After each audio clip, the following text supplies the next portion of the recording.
In need. KSAT and our community partners are teaming up with SAPD and the nonprofit Zapatos to help deliver shoes to local families. We're holding a phone bank for you to make donations. It's today from noon to 7. You can read all about it on ksatcommunity.com. Well, ahead in the next hour, GMSA, the next edition of Know My Neighborhood is here. We're looking at the history of Alamo Ranch and the challenges for people who live in that West Bexar County area. And up next, San Antonio police investigating a deadly crash on the north side, what we've been able to learn from the scene. And TransGuide, we have had a couple incidents this morning. That's 281 at Overlook Parkway. The roads are wide open and looking good. There's 35 at San Marcos. You're watching GMSA. We're back after this break.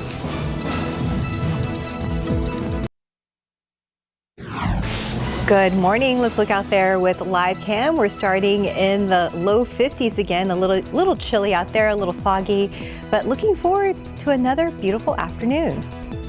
Live from KSAT 12. Good morning, San Antonio starts right now. Good morning to you at 6 a.m. on your Thursday, November 16th. Thank you for starting your morning with us. We hope you had a good week so far, and we hope you're ready for Thanksgiving. The weather's kind of matching it right now. It is. It's still a bit on the cool side this morning. 51 out at the airport, and could go a little lower than that before the sun comes up. Yes, indeed. And I know it's all the time you get tired of hearing this, but it's like a week from today? I know. Oh, my goodness gracious. But anyway, back to the weather. It was absolutely spectacular yesterday. And it's funny because you need a jacket in the morning, and then all of a sudden you hop in your car in the afternoon. It's like, wow, it's hot in here. Yeah, and then it was beautiful right as the sun was going down. That's going to be the exact same situation today. We got a lot of clear skies as of right now in town, but we are seeing patches of fog, especially off to the east, up to the northeast, 8 miles visibility. And notice how that is starting to actually work its way down to the southwest a bit more. So watch it around New Braunfels, some fog around Castroville, and even yesterday, remember, we were starting to see fog around Pleasanton.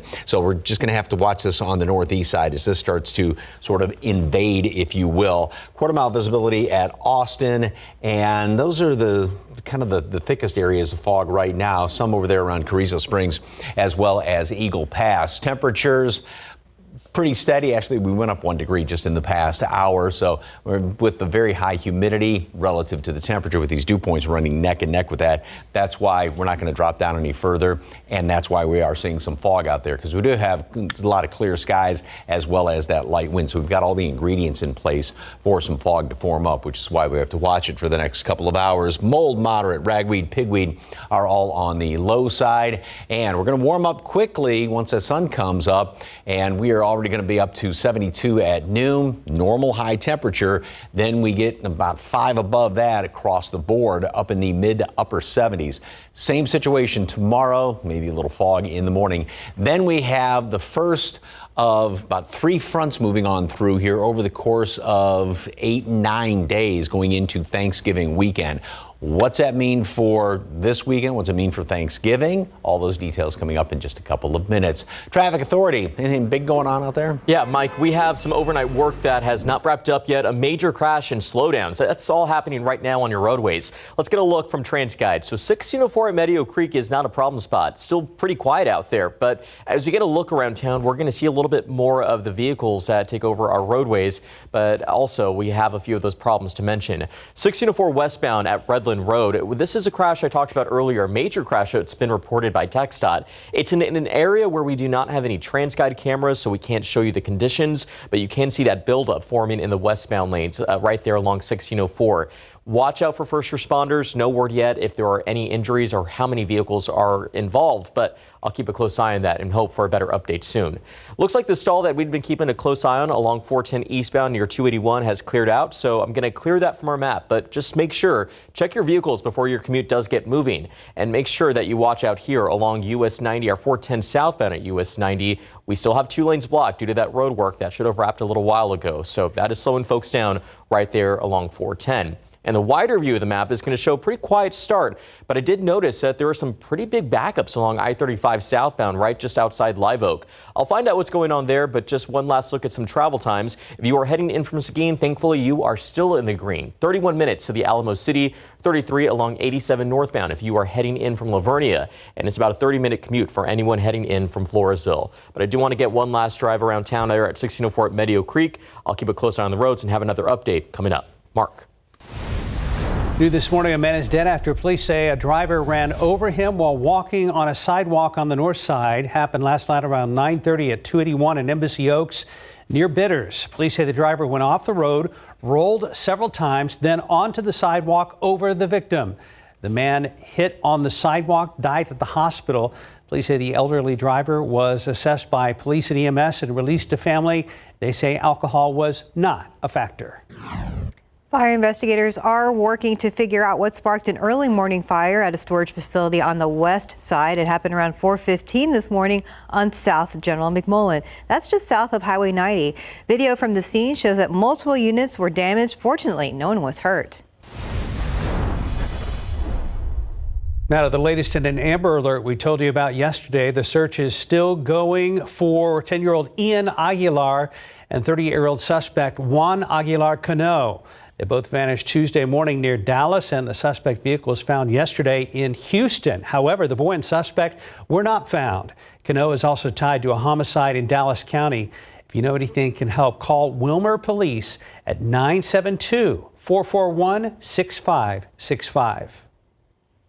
A jury has to decide if a deadly shooting back in 2016 was an accident or murder. Amanda Montoya is accused of shooting and killing her boyfriend in a retrial of her case. Now, the victim was 47-year-old Cesar Gallegos, who was found dead with a single gunshot wound at his home back in 2016. 4 years later, Montoya's case went to trial, but it ended in a hung jury. Montoya's attorney argues that Gallegos had been drinking the night he died, took a gun out, and that Montoya pleaded with him to put it down. She asked him to put it away. She picks it up and says, "Put it away." She does know nothing about guns. And she held it in the palm of her hand. And he pulls her to him. And the gun goes off. If she is convicted, Montoya faces life in prison. Happening today after a year of strikes in Hollywood and the auto industry, it's Starbucks' turn. As ABC's Derek Dennis reports, some workers at the coffee chain are walking off the job during one of the busiest days of the year. This morning, Starbucks' popular Red Cup Day has been renamed by some workers Red Cup Rebellion. Thousands of unionized baristas, furious over staffing levels, are going on strike today. To take away the profits for the company, to put pressure on them. They say they're not equipped to handle the huge crowds expected during today's annual Red Cup promotion, when the company hands out reusable cups with the purchase of a holiday drink. Daisy Federspiel-Bear, a supervisor in Seattle, says in the past, these kind of promotional days have brought up to 220 transactions every half hour, a 40% boost in business. They told us they tried to staff the floor as much as possible, but baristas were incredibly stressed. Their mental health was declining, and we even sustained some physical injuries, which was not good. Some workers went on strike during last year's Red Cup Day, which was reportedly Starbucks' highest single sales day ever. The union is demanding a new contract with better pay, staffing, and more local control, including the right to turn off mobile orders. In response, Starbucks says the workers' union hasn't agreed to meet for contract bargaining in more than 4 months, and says they call on Workers United to fulfill their obligations and engage in the work of negotiating. I really wish that I could be in there serving you coffee. I do. But with the drastic understaffing and the toll that that takes on our baristas, unfortunately, we have to push for better. And we aren't getting that from Starbucks right now. The strike is for one day only and affects about 360 unionized Starbucks locations nationwide. But the union is calling on all Starbucks stores, unionized or not, to join the walkout. Derek Dennis, ABC News. Time now, 6:08 and 51 degrees for now. After the break, the next edition of Know My Neighborhood is here. We're looking at the history of Alamo Ranch and the challenges for the people who live there. It's been nice getting outside in the afternoons. It's almost like a treat. I'm going to enjoy this weather. And for now, don't forget that jacket, 51 degrees. Just about 6:12. Welcome back. If you've lived in San Antonio over the past few decades, you've likely heard the name Alamo Ranch. The area was the center of last night's Know My Neighborhood, and our team asked neighbors why they love living there, their concerns, and what they want people to know about the place they call home. Steve Spriester, Myra Arthur, and Avery Everett showed us what they learned. All right, we're here at Tripoli's in the heart of the Alamo Ranch neighborhood. We just wrapped up Know My Neighborhood episode number 2.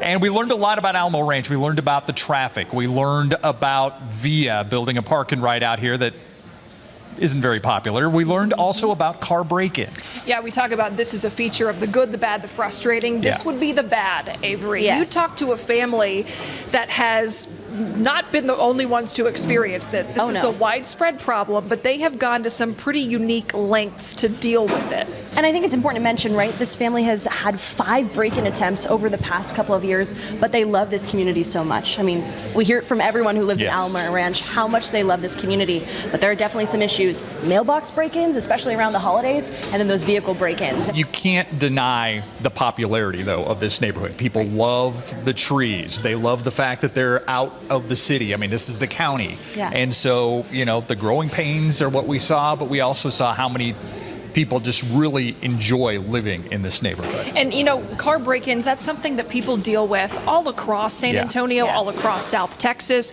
And that's what we continue to see in these Know My Neighborhood stories, where we're highlighting the issues, the things that people celebrate about their neighborhood, but they really spread far beyond whatever neighborhood it is we're highlighting, so people can identify with it wherever you happen to be. Right? Yeah. If you missed our episode of Know My Neighborhood, you can, of course, catch it on KSAT.com, on KSAT Plus, on YouTube, and so many other streaming platforms.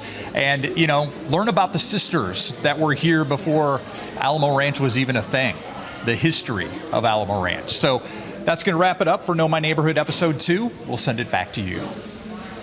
All right, and like Steve said, if you missed it last night, the edition of Know My Neighborhood, you can take a deep dive into all things Alamo Ranch right now on our website at ksat.com. That's where you'll find the full episode along with each story. We also have a time lapse that shows how the land that is now Alamo Ranch has changed over the past 40 years. And there's a little snapshot. It's remarkable, but not surprising at all. No, looking at it that way is pretty interesting. Well, time now, 6:14. Let's check back with our Stephen Cavazos. Yeah, and so much history out there as well. Didn't know that about the sisters. So we want to get a look here at our TransGuide cameras. So if you are heading out in the next few minutes or so, 1604 at Spurs Ranch shouldn't be too much of a problem. You're just going to see a little bit more of that traffic as the commute starts to get moving. But again, be on the lookout. Major crash reported at 1604 westbound at Redland Road. We do have a few lanes blocked, but remember, there are no TransGuide cameras, so we can't show you the conditions out there. But I'm going to keep a close eye on that throughout the morning and hope for that better update soon. I do want to take that drive back over here to the west side. We still have the road work taking place along US 90 at 410 southbound at US 90. Our TransGuide camera still shows that traffic is down just to 1 lane. 2 lanes blocked at this hour, so pack your patience as the commute does get moving this morning. We're getting closer to morning rush, so as I mentioned, you just got to be kind out there to other drivers. The wider view of the map does show that we have some slowdowns forming along 35. Called TransGuide, they didn't answer, so I'll have to give them a ring again to find out exactly what we're seeing out there. But let's just get one last look around town. Morning rush is upon us, so just pack your patience as the commute does get moving. Hi, everybody. Mark Austin. Good morning. I'm doing No Shave November for the 5th year, and this year I am raising funds for the National Foundation for Cancer Research. I'm also doing this in honor of Bryce Wisdom, the Bryce Strong Foundation. Bryce, of course, being the young man who's lost his life to cancer, who inspired people across the country with his brave cancer battle. A couple of reasons why I'm participating in No Shave November. One, my father-in-law died of cancer several years back, and so that was a tough time for the entire family. Number 2 is awareness, and I think that's one of the main things that we can do. A lot of times, you know, you get these guys out there and they're all, you know, I don't need to get checked out by the doctor. You need to get checked out by the doctors. If something's a little bit off, go see a doctor. Have it checked out, because most everything, and especially when it comes to a lot of cancers, an ounce of prevention is worth a pound of cure. So don't forget to go to the doctor. My grandfather passed away from cancer. My mom had a brush with cancer. It's scary stuff, and I know there's so many people out there suffering, dealing with it, and we want to help in any way we can. Last year, we were able to raise more than $30,000. We know times are tough for so many families, but if you can, spare just an extra $1, $5, donate. Hopefully, with the help of everybody and the donations, we will one day be able to stomp out this insidious disease. And insidious it is. Thank you, guys. All right, so we're halfway through No Shave November, and the mighty men of KSAT are still growing out beards and facial hair for this good cause. That's right, the magnificent men of KSAT raising money for 12 cancer foundations. If you'd like to donate, you can scan that QR code on your screen right now to learn more. Right. Mike Ostrage is still far and away our leader in this year's fundraising with $2,225. Bringing up the rear, our very own Steve Cavazos. Yeah, very nice. That. Very nice. And then David Sears also made a jump. He's there in third place right now. And thank you to whoever brought me to $600. I believe that was yesterday. Max, Justin, Adam back there as well. And just on right there, doing quick math, that's about $5,500. Over 6,000 raised so far, and that's fantastic. You know, and what's great is that really towards the end of the month is when people really come out swinging with those donations. Max mentioned this. We know that times are tough, but anything really does count because it does go back towards a great cause. Agreed. It does. You know, and we've always talked about this in the past, how October Breast Cancer Awareness Month and brings, you know, and gets women out there with the mammograms, things like that. But, you know, and even David touched on, and I mentioned too, it's like guys aren't like that necessarily. So if you can, just get those checkups, those tests and things like that. Yeah. Yes. Paramount. All right. Roll the school bus this morning. Grab a coat before you head on out, and it's going to be one of those where then you got to take the coat or the hoodie and stuff it in the backpack because you won't need it by later on this afternoon. Temperatures right around 50 here in town, 40s in the hill country, and then huge warm up, 25, almost 30 degrees in most cases, and mostly sunny skies. So a beautiful, beautiful evening. Speaking of beautiful, take a look at this, the waning crescent moon. What a great shot right there. That's spectacular. Thank you very much for that. And it's going to be a good sunrise this morning, good moon gazing later on tonight. Nice view of the skyline downtown. Right now, normal high temperature is 71 degrees, low is 50. Right where we should be for low temperature. We're on the warm side. And then, since we're the second half of the month, in the next couple of weeks, we'll lose 3 degrees on the high and 5 degrees for the normal average low temperature, which then brings us to Climate Prediction Center and the forecast for next week. So this is going into the middle of next week, Wednesday through into the weekend on the drier side, because we'll have a rain chance prior to that on Monday. And then you look at temperatures, and I can't remember the last time it looked like it was going to be this much, or the odds of being below normal were this great. And that is definitely going to be the situation with the front that moves through Monday night. Then going into then the following weekend, it looks like there's a little bit of a chance of rain, or at least leaning that direction, but still below normal temperatures. And this is going through, and you can't really see it there, but that the end of the month, so the week after Thanksgiving, still staying on the cool side of things. No argument there. And here's the reason what is going to be going on prior to what's showing in the Climate Prediction Center. We get the little bit of a front moving through here, and that's going to be Friday night, Saturday. Trims temperatures somewhat. Will still be slightly above normal for the weekend.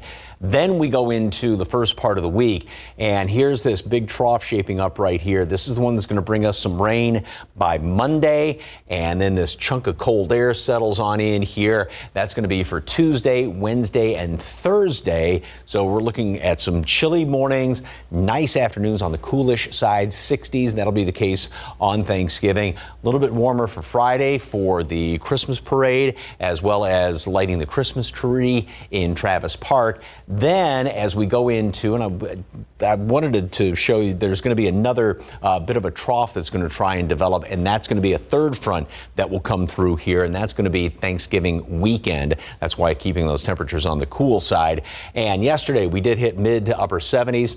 Same situation again today, mid to upper 70s all around the area. So here's what it looks like over the next 7 days. We are going to be up even warmer tomorrow.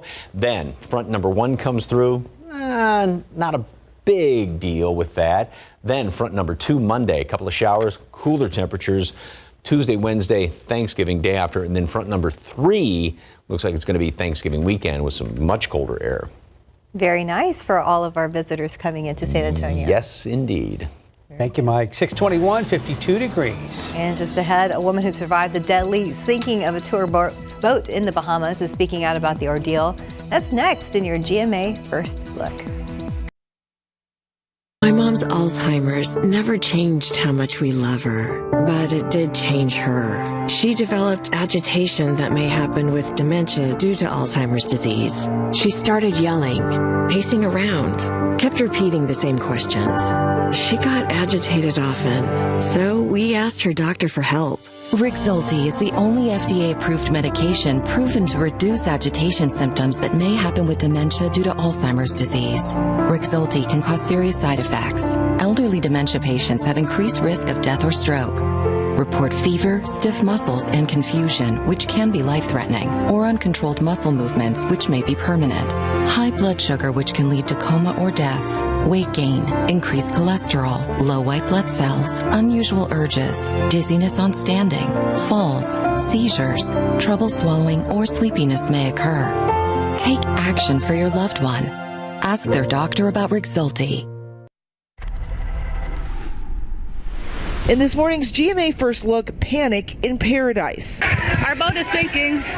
The death of an American tourist now under investigation after a Colorado woman died in a Bahamas boating accident. Everybody's freaking out. You're watching the moment this double-decker ferry Tuesday morning with more than 100 people en route to the popular Blue Lagoon Island began taking on water. Kelly Shizzle survived the sinking, recording this video showing the boat leaning to one side. And this morning, she's telling her story to GMA. I was on the side that started to sink. So that's when we realized, oh, this probably isn't good. And then a crew member ran up the stairs to the top level and grabbed herself a life jacket, and she was crying and freaking out. And coming up at 7 a.m., we'll have the very latest on the investigation into why the ferry sank. With your GMA First Look, I'm Eva Pilgrim, ABC News, New York. In your morning consumer headlines, Google opening its AI chatbot to teens. Starting today, they can now use Google Bard for things like homework or help with video games. Google says it trained the AI chatbot to recognize areas that are inappropriate to younger users. People who use MoviePass can finally get tickets online. The subscription service is now offering a new virtual card that allows customers to plug the card information into any movie ticketing website to buy a ticket in advance. After providing a higher resolution format for iPhones last summer, YouTube is now offering the same enhanced picture on Android and TVs. You can now watch your videos in high resolution exclusively for premium subscribers. Time now 6:26 and 52 degrees for now. Still to come at 6:30, Spurs fans can get free tickets today by donating shoes. How it works for the Share the Shoes campaign and where you can donate. And Thanksgiving Day is 1 week away already. Can you believe it? So we're visiting a local farm in State Hedwig that's providing a lot more than just turkeys. TransSky serves two purposes at this time of year. Shows us the roads and beautiful sunrises. And we've got some clouds in the distance, but it's another beauty out there. You're watching GMSA. Back outside with Live Cam. Do not check your calendar. Only look at the sunrise. Oh, that's beautiful. It's beautiful. Good morning, everybody. It's 6:30 on your Thursday, November 16th, 1 week until Thanksgiving. I know, and it looks really pretty out there. It's going to be pretty in the afternoon as well. We love these days, definitely. Quick warm-ups for sure. Yeah. Keep them coming. Okay, we'll do another one tomorrow as well, and it's going to be pretty nice over the weekend. On top of that, you need a jacket this morning, and then, not by the afternoon. Again, you hop in your car in the afternoon, it's like, wow. I mean, it heats up so quickly. And a beautiful view of the skyline. I'm going to get the different camera shot to look at the sunrise coming up in long weather in just a second. But we're still at 52 degrees. We actually went up a degree in the past hour. 48 dew points. So these numbers are very close together. A little bit of a breeze out there and also a lot of clear skies. And so that's allowed a lot of the heat to escape out into space overnight. And so that is what is then helping out with some fog. And this area of fog has definitely been growing over the past, well, just in the past half hour. It's really started to spread. Gonzales down to 3/4 of a mile. Seguin, you've got fog there. Some is starting to move into New Braunfels. You go up 35. Notice how Randolph's starting to see a little bit of fog as well. And Austin is down to a 1/4 mile visibility. So all the way up 35, heading out 10, you're going to run into the fog, and down 37. A little bit out to the west as well. But we're definitely not done with this. This will continue. Sun comes up just about 7 o'clock this morning in the next half hour, and we'll continue with some of this fog even after that. Mid-40s hill country, low 50s elsewhere.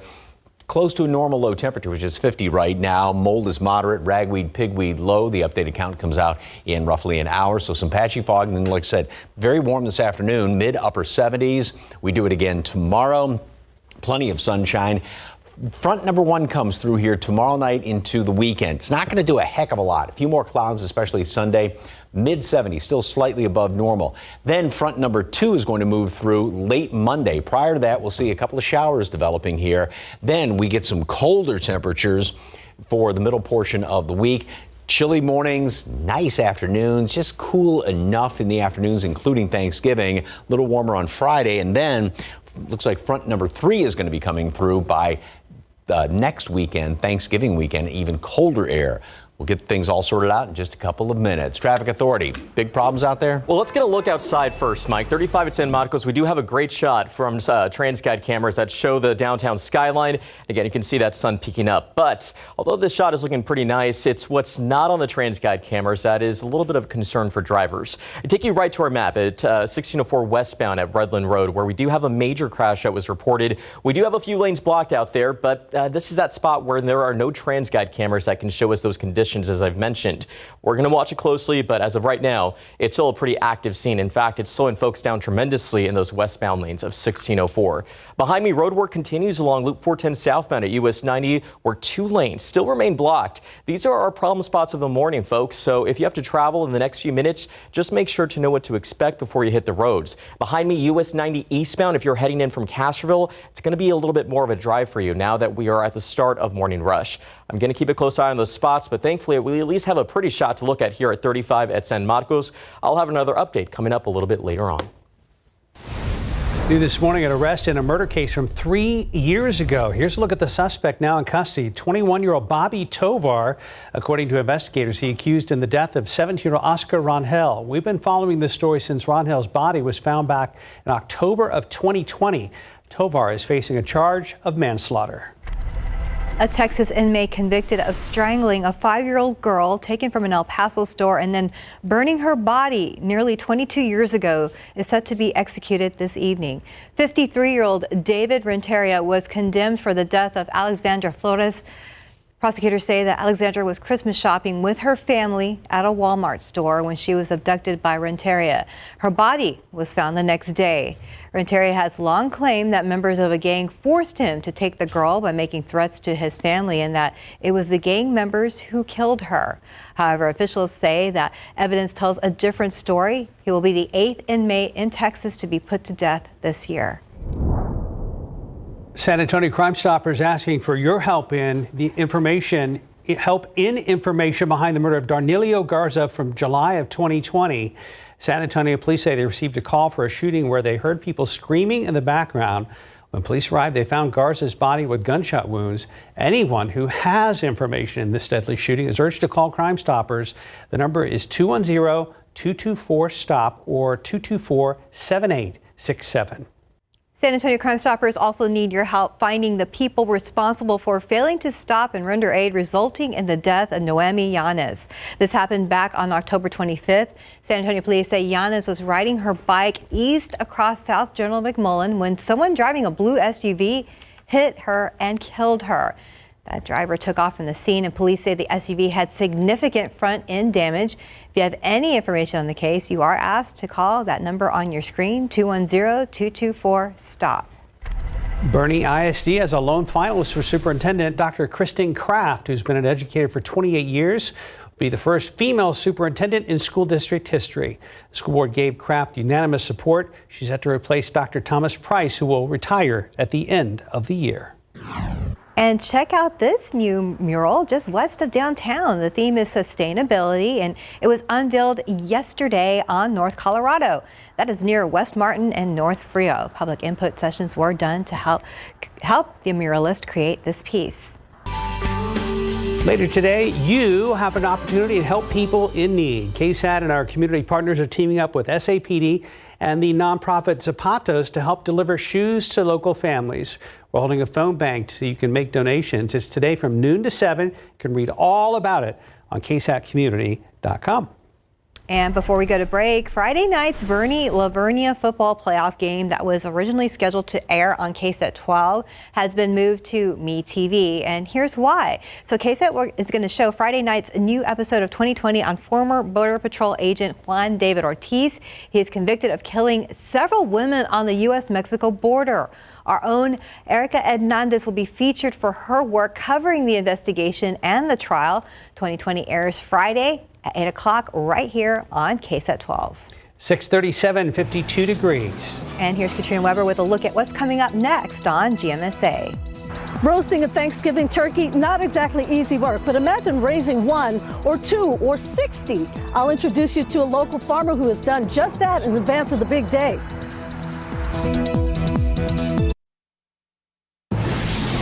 Welcome back and good morning. 641. That's where the croutons went. Yeah, and all down here. They're going to cook that, right? Most of us have our own way of preparing the perfect Thanksgiving turkey. But before all those hours of basting and broiling begin, there's one step that takes months to complete. Indeed. Katrina Weber takes us to a local farm that plays a big role in part of that process. So we have carrots over here, beets, different storage, cabbages, we have watermelon, radish. Cody Scott knows where just about every seed is planted. He's been working the land on his 10-acre property in St. Hedwig for the past 6 years. I knew nothing about farming or agriculture or anything and jumped in with both feet. The Corpus Christi native took the leap after his former career in the oil industry temporarily dried up. With what you might call in the fields training, he and his wife Natalie turned what was just a pecan orchard into Green Bear Farm. So we're growing lettuces and parsley and Savoy cabbages. Growing and selling as many as 50 different types of vegetables. And especially at this time of year, a whole gaggle more. Get them at a day old, and then we raise them 16 weeks. We have to plan way in advance, so we actually get them when it's like beginning of July, 100 degrees outside. In the heat of summer, their Thanksgiving turkey plans start with them serving up a daily buffet to baby birds. By the end of the 16 weeks, most will reach their ideal holiday weight, between 14 and 18 pounds. These turkeys may end up being the most important Thanksgiving Day guest for some families, but they've also been playing a big role in what happens here on this farm. With the help of the turkeys, they help us clear land to set up plots like this. It's part of a practice known as regenerative agriculture, rooted in things like improving soil health, conserving water, and reducing global warming. Still, the turkey's final task, becoming the main dinner guest, can't be ignored, and Scott doesn't exactly take it lightly. That's what this breed is bred for, and I like to think that at least they were able to live good lives outside in the sun, eat bugs and grass and all the things that turkeys are supposed to do. Katrina Weber, KSAT 12 News. I find it a little ironic that there was a video of a turkey just chowing down on that grain in that story. Oh, that was... Or is that a coincidence? That was his Thanksgiving. Enjoy. That turkey was being a total pig. Yeah. 6:43 right now. Let's check on traffic with Stephen Cavazza. Oh, yes. We are keeping a look out on the roadways. Things look fine. Actually, great shots there at 90 at General McMullen and there at 1604 Marbach. But keeping an eye on a few places here, not necessarily on our TransGuide cameras, but what's happening here on our map. This crash still active along 1604 westbound at Redland Road. Just be on the lookout. There are no TransGuide cameras, so we can't show you the conditions. But I do have better news to report over here along US 90. That construction that had been lingering around for a little while has already cleared out. Those 2 lanes are no longer blocked, but that slowdown still remains. And we're really going to see a little bit more of it now that we've entered really the start of morning rush. Huge slowdown along I-35 southbound if you are heading in from Live Oak, even from New Braunfels. We'll take a look at travel times before the show wraps up, but right now, just make sure to watch out if you travel along 1604 in those westbound lanes. I wish we could show you the conditions out there, but sadly there are no cameras. So we'll keep a close eye on the cameras that we have here in town at 281 and Tacoma. So far, so good. I am seeing the sun peak up just a little bit, so that's some good news for drivers who are getting their day started.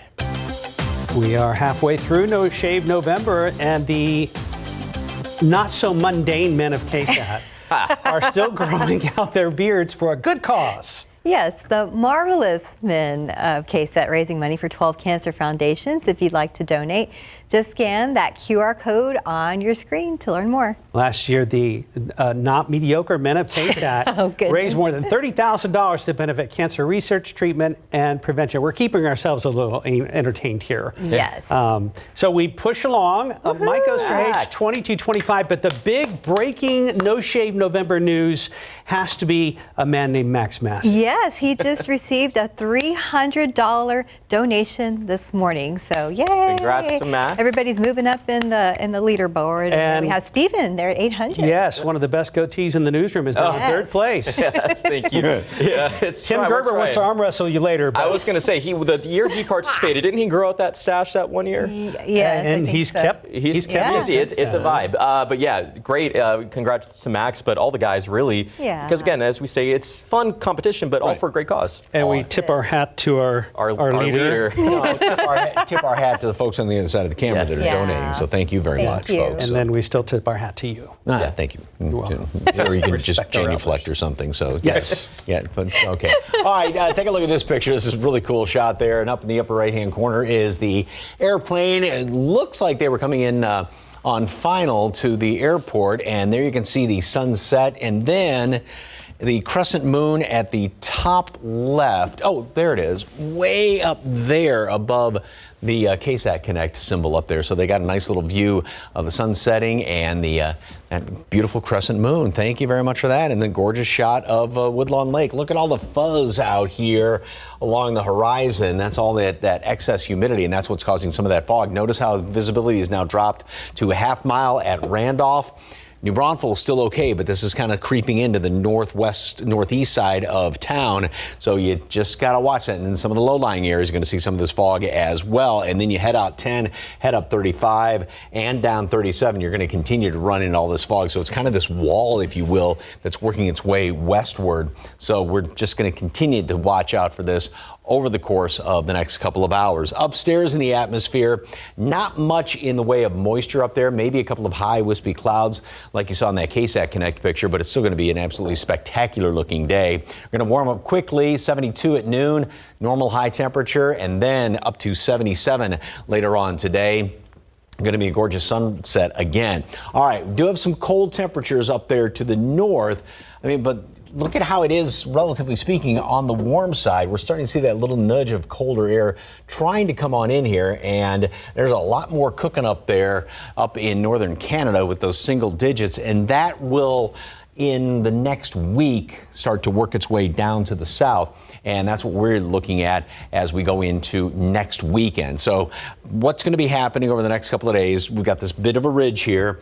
Then we get a slight front. Now notice this little northwesterly flow knocks temperatures down somewhat by the weekend. So it's going to be a pleasant weekend. A few more clouds by especially Sunday in here. Then the next big trough is developing.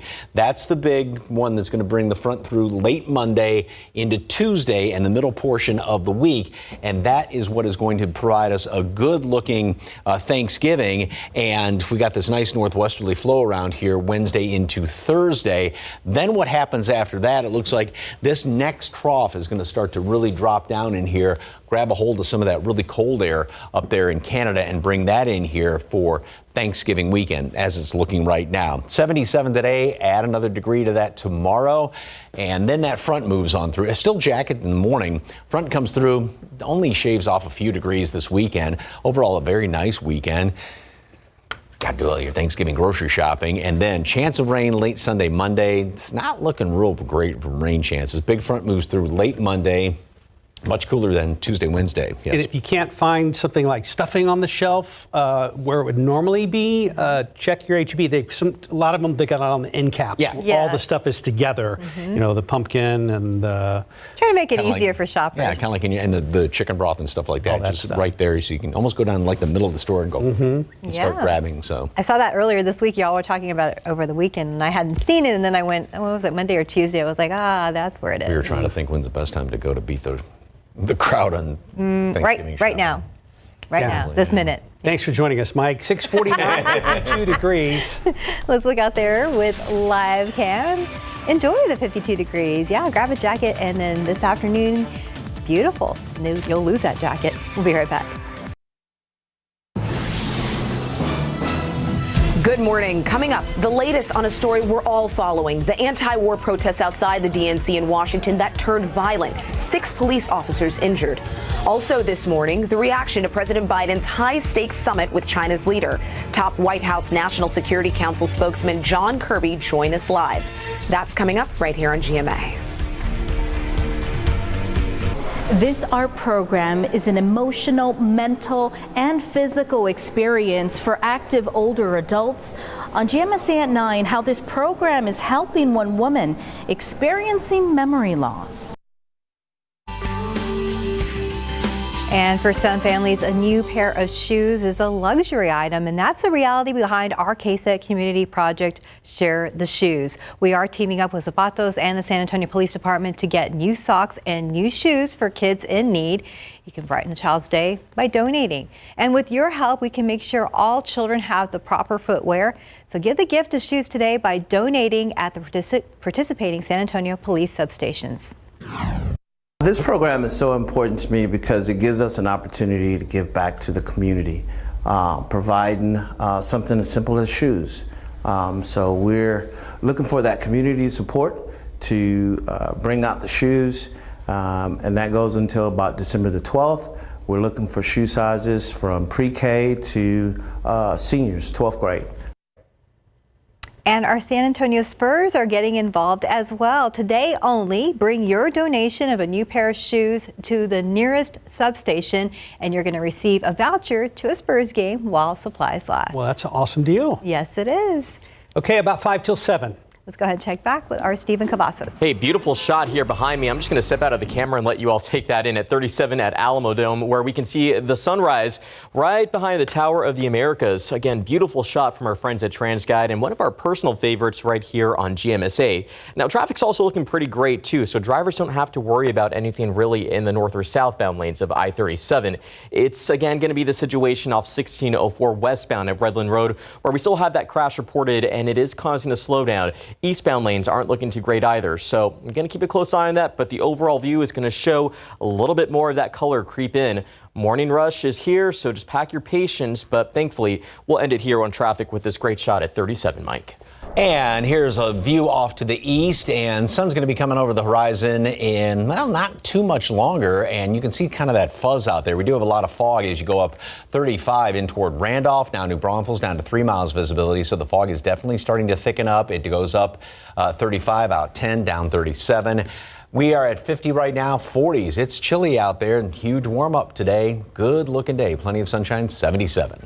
Very nice. I'm looking forward to another beautiful afternoon. Yes, indeed. Thank you, Mike. Thanks for joining us. Yes, thanks for starting your day with GMSA. Good Morning America is next.